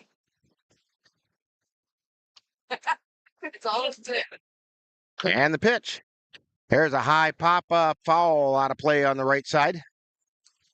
Half of all brought to you by Trendstone Services. Provide stone service products for a variety of uses, both granite and quartz.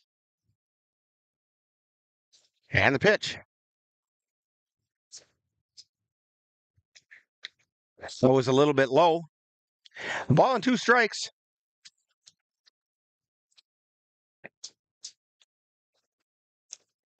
And strike 3 called.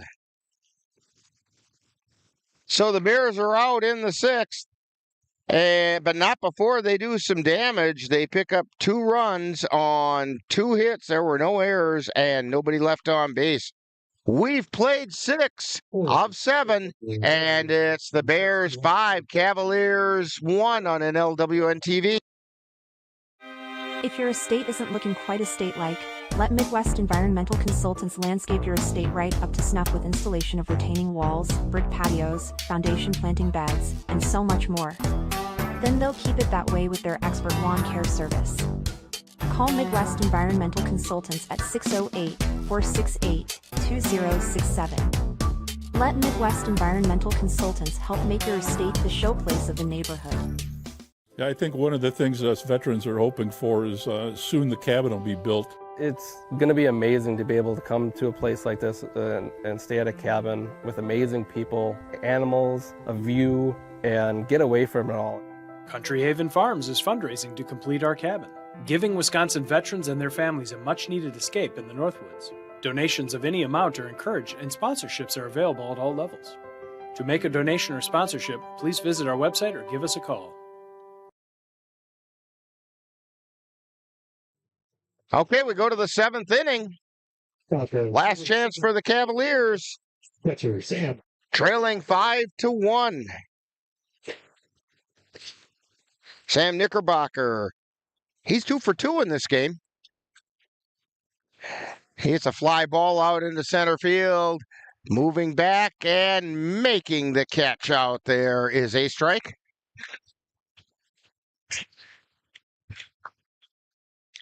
So 1 down. It's going to bring up Josh Garcia. Pitch hitting. Number 3, Josh Garcia. Garcia batting .429 in limited appearances this year. There's a strike called.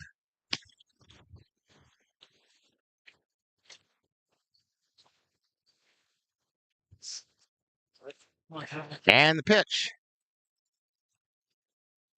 That was high for a ball.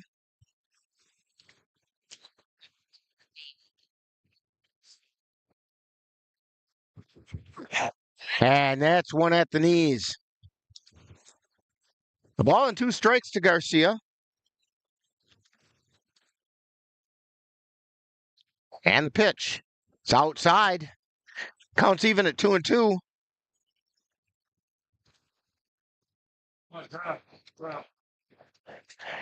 And the pitch. Pop foul back into the screen.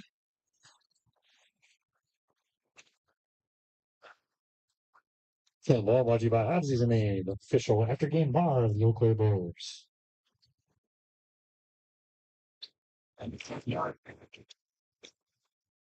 And the pitch. Fly ball, foul territory. Well, no, it's going to be fair territory, and Plitzner makes the catch. 2 down, so the final chance for the Cavaliers. Up steps Trenton Palmer. Stripes are on your shirt.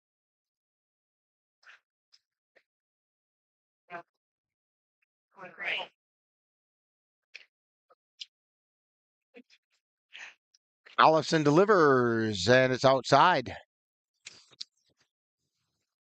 Tollefson kind of struggled in the first inning, gave up a run, and hasn't really been challenged since. There's a strike called on the outside corner. Cavs did have a couple runners on in the 4th inning. And the pitch. It's outside. 2 balls and a strike.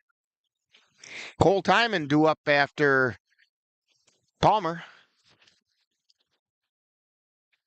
Hoping he gets a chance. Swung on and missed. Parts of Palmer go falling off. 2 balls, 2 strikes, 2 down. Cavaliers down to their final strike. Chevy Tollison winds and fires. There's a looper out into center field, falls in for a base hit. Trenton Palmer keeps the Cavaliers alive.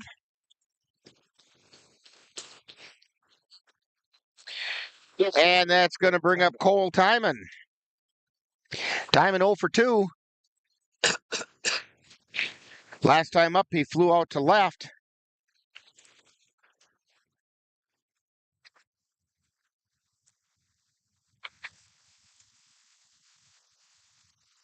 And the pitch. Swung on a miss, strike 1.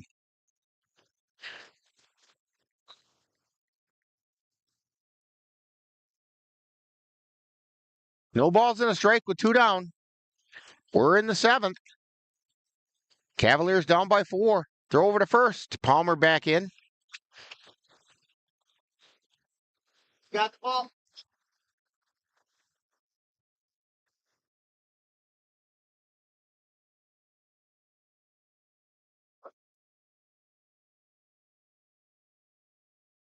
And the pitch.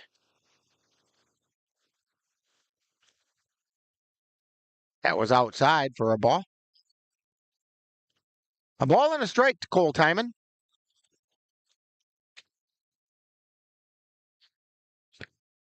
There's a base hit out into center field. And it got past a strikeout there. Palmer's going to round third. He's heading for the plate. And the Cavaliers score.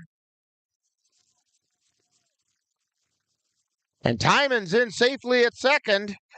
Timon's going to get credit for a base hit and then an error on the center fielder. Courtesy runner, correction, pinch runner, number 5, Jackson Vance. And Jackson Vance is in to run for Timon. Delikowski. And Jerome Delikowski is batting for Carson Windeshausen. Pitch is inside.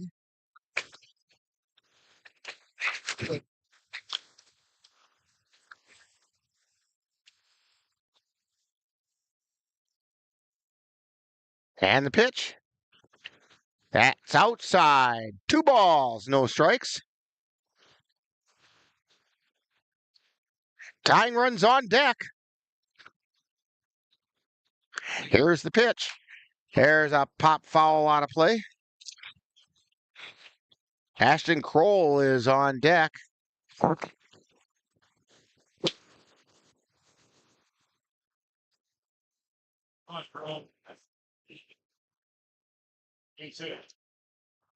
And here's the pitch. Check swing foul. I think that got fouled over into Rick Beyer. Find more at jautomotiveservices.com. I think Rick Beyer ended up having it go off his wrist. Kind of credit to those umpires. They take a beating back there just like the catcher does. And the pitch. There's a shot out into right field, and making the leaping catch out there is Nate Kent, and that'll do it. Cavaliers pick up 1 run on 1 hit, 2 hits, and there was 1 error and 1 left on base. So, final score is the Eau Claire Bears 5, Cavaliers 2, and we'll have more about this game when we get to talking baseball on NLWN-TV.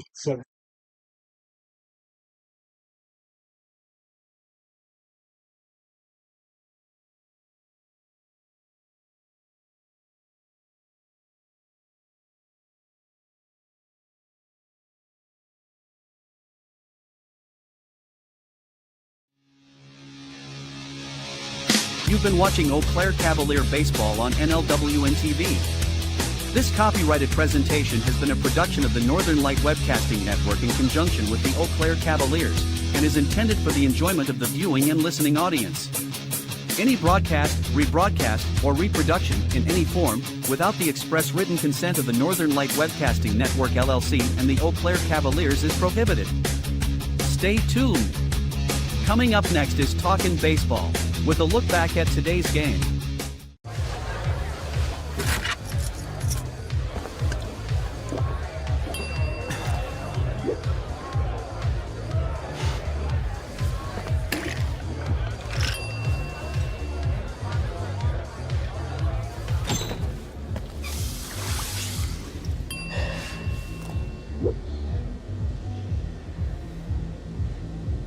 If you need to do something to feel okay to drive, you're not okay to drive.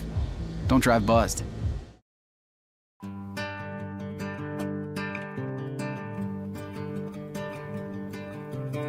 Time now for Talkin' Baseball with a wrap-up of today's Eau Claire Cavalier game. And now, back out to the ballpark.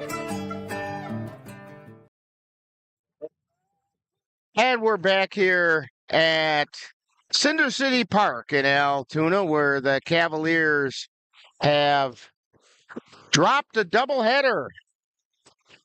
They were swept by the Eau Claire Bears by scores of 12-0 and 5-2.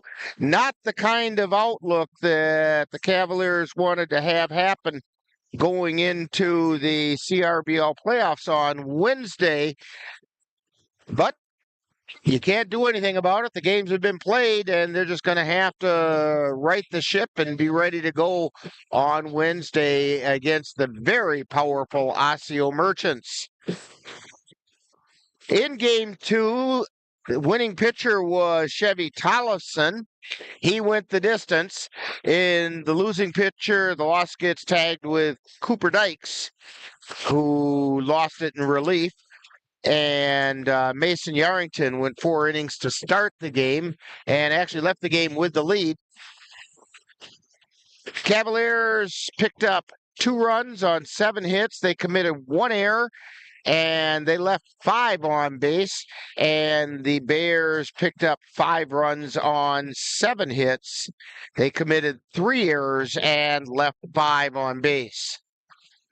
We will have Cavalier manager Ryan Bemnister coming over to talk with us in just a minute. Let's take a quick time out as we wait for him, as you're tuned to Talkin' Baseball on NLWN-TV. In November of 2018, our daughter Jana passed away.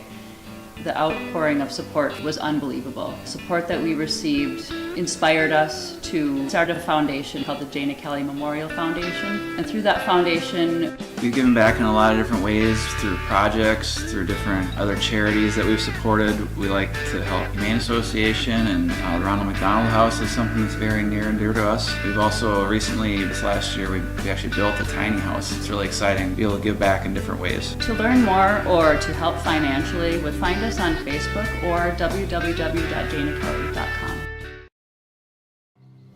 For decades, I've taught you everything I know. How to safely build a fire, and how to control the flames. But I can only teach wildfire prevention. Only you can prevent wildfires.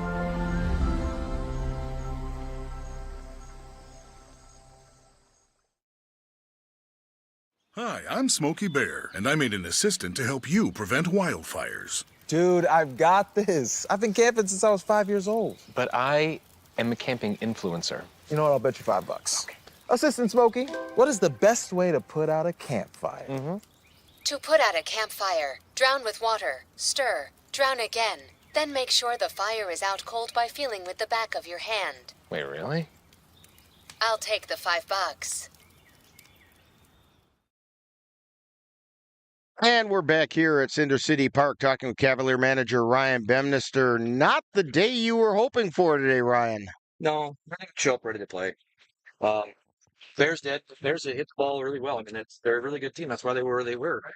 We were chasing those guys. So, no, it's a good team, and we didn't show up with any energy. We didn't show up to play. We didn't show up at all. So, And the second game looked a little better than the first, but still, after the first couple innings, it was just kind of out there playing. A couple spectacular defensive plays by the Cavs. That catch out in the outfield by Ashton Kroll was something that you hope these guys are able to get out and do. And no, it was a great play by him. It was good pitching performance by Mason. He was thrown in the fire a little bit there. We had a different plan in place. We had to switch it up right away, and he pitched really well and should have been out of a couple innings. And, I thank God we had Rick Beyer for one umpire today because the other guy didn't show up. I'm not. Yeah. It's last game of the year. I don't care what they say. They have to be better. You cost kids pitches. You cost kids games. You cost a really good battle between the Bears and the Cavs that turned into an absolute mess. You got to be better out there. And I don't care that I'm calling them out, but that's horrible. That is absolutely horrible by him and the first game behind the plate and in the field. I don't care. That I was really questioning his call out in the field with the throw at second. And look at the replay. Do whatever you want to do. He was out. He was crawling back to second base. If you can't do it anymore, don't do it. And I have respect for you and everything like that, but just you got to let the guys that know what they're doing and are going to be qualified to do this kind of stuff. It's fair. It's only fair to the Bears. It's only fair to us. It's only fair to all the other teams in the CRBL. And I've heard it all year long from all the other CRBL teams. It's got to be better than that. And as I said, thank you, Rick Beyer. That was a great job today. Now, the Cavs have the Osseo Merchants coming on Wednesday as the CRBL playoffs begin. And what's in store there? I mean, Osseo is a tough ball club. They're really good. They're really good no matter who they throw them on there. If they got Heidi, they got whoever else. I mean, they're good. They're an amazing baseball team, and we're going to have to go after them as hard as we can. And we're going to have to play with pressure on us. Right now they've got us twice on the year, and we're coming off a really disappointing weekend, and they're coming off a couple wins again, and we throw the records out. Everybody's talking over there. It's 0-0 going forward. So let's just let's try to rattle off a win on Wednesday, see what happens. You never know. But that's I've seen a team. It's baseball, and I've seen stranger things happen. And the lifeblood just arrived here, and so. All right. Well, Ryan, it's time to put this one behind you and get ready for Wednesday, and we'll talk with you when we get ready for that one. Yeah. And congratulations to the Bears on the good season like they had. I mean, they did, and you don't job out there, and I mean, you don't end up 16-4 if you're not playing pretty good baseball. That's one heck of a team. So if I was Tilden, I'd be ready for that team. They're primed, man. So good luck to you, Bears. All right, well, maybe we'll get another chance to meet him then. Thank you, Ryan, for joining us, and we'll be back with more Talkin' Baseball right after this timeout on NLWN-TV.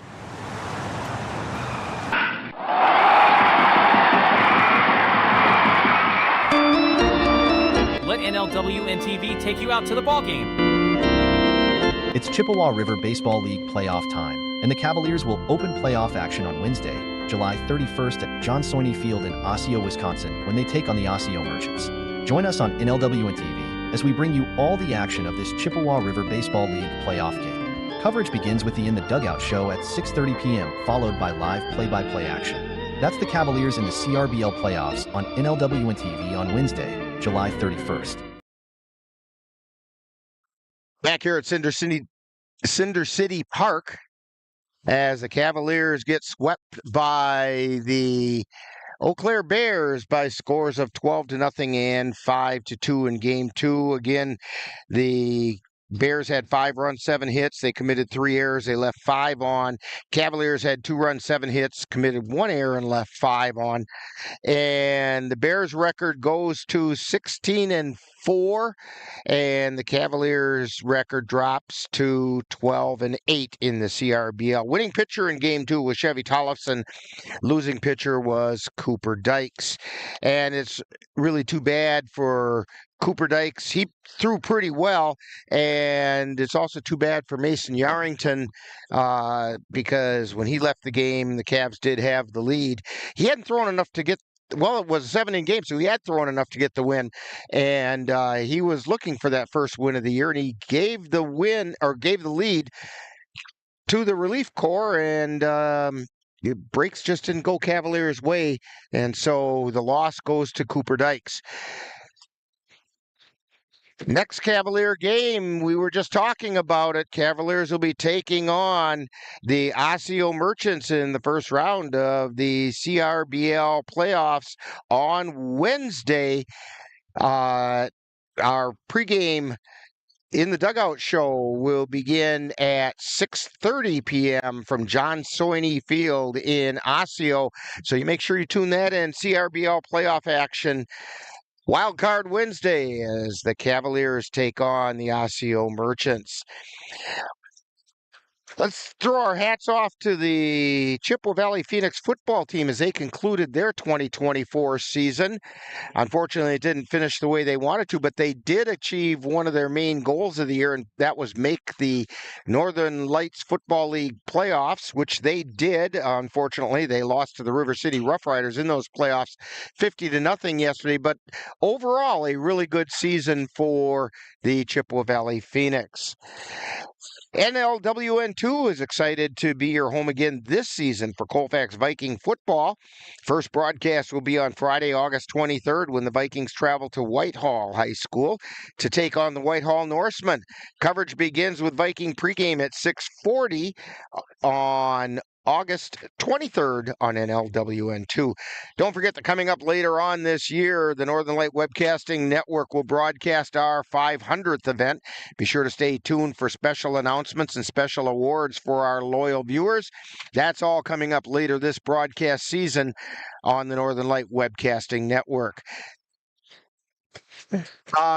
I want to remind you that today's Eau Claire Cavalier baseball game is brought to you by Menominee Eye and Optical, with quality personalized care for you and your family.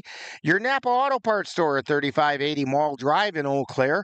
Mom's Restaurant and Pub in Colfax, food with comfort food the way Mom used to make it. Midwest Environmental Consultants, lawn care and soil testing experts for Western Wisconsin. Royal Credit Union, where they're different in a good way. And C&K Construction Concrete experts for the Chippewa Valley.